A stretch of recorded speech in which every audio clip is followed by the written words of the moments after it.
மத்தேயுவை எடுத்து காணலாம். மத்தேயு நோட் பண்ணி வச்சுங்க, எக்ஸாமுக்கு வரலாம். இயேசு கிறிஸ்து வந்து மத்தேயுவை சீடராக ஏற்றுக்கொள்வது என்பதாக மத்தேயு வந்து ஒரு வரி வசூலிப்பவராக இருந்தார்.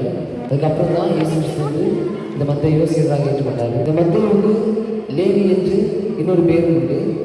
இந்த மத்தேயு இயேசு கிறிஸ்து சிலுவையில் அறையப்பட்டு உயிர்த்தெழுதலுக்கு பின்னர் 15 ஆண்டுகள் யூதேயாவில் ஊழியம் செய்தார்.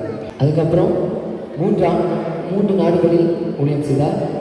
இந்த நம்முடைய வேதாந்தத்தில் இருக்கும் புதிய ஏற்பாடு புஸ்தகத்தை முதல் நற்செய்தியை எழுதியது இந்த மத்தேயு தான். அவர் அந்த நற்செய்தியை முதலில் எபிரேய மொழியில் தான் எழுதினார். பின்னர் அது கிரேக்க மொழியாக மொழிபெயர்க்கப்பட்டது. யார் எந்த நாட்டுக்கு போகணும் என்று துண்டுருக்கி போட்டதில் மத்தேயுவுக்கு எத்தியோப்பியா நாடு தான் வந்தது.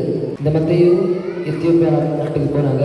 இங்கே வந்து 2 மந்திரவாதிகள் வந்து அந்த எத்தியோப்பியாவை மந்திரத்தால் வந்து ஆட்டி படிச்சு கொண்டு வந்தாங்க. இந்த மத்தேயு தான் அந்த மந்திரவாதிகளை திறக்கிறாங்க. இந்த மத்தேயு செய்த அற்புதங்கள் என்னன்னா, இறந்து போன எகிப்து ராஜாவை உயிரோடு எழுப்பினாங்க. அடுத்ததாக தொழுநோயாக இருந்த இபிசெனியா என்ற இளவரசியை குணமாக்கினாங்க என்று வரலாறு கூறுகிறது. கடைசியாக இவர் எத்தியோப்பியாவிலும் எகிப்திலும் 23 ஆண்டுகள் ஊழியம் செய்து கிபி 90ஆம் ஆண்டில் இவங்க வந்து இரத்த சாட்சியாக மறித்து போனாங்க.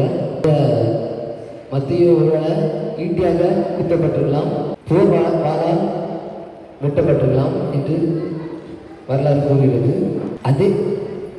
அதனேசியல் துறவி ஒருவர் வந்து இந்த மத்தேயு எலும்பை கண்டுபிடிச்சி சாலனோ என்னும் இடத்தில் ஒரு பெரிய தேவாலயம் கட்டி அந்த எலும்பை அந்த இடத்துல வச்சாங்க. இந்த தேவாலயத்தின் பீடத்தின் கீழே வந்து அவங்க மத்தேயுவுக்கு கல்லறை இன்றும் இருக்கிறது.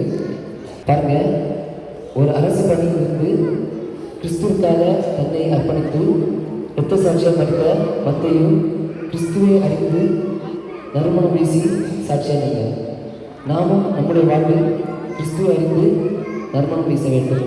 நன்றி.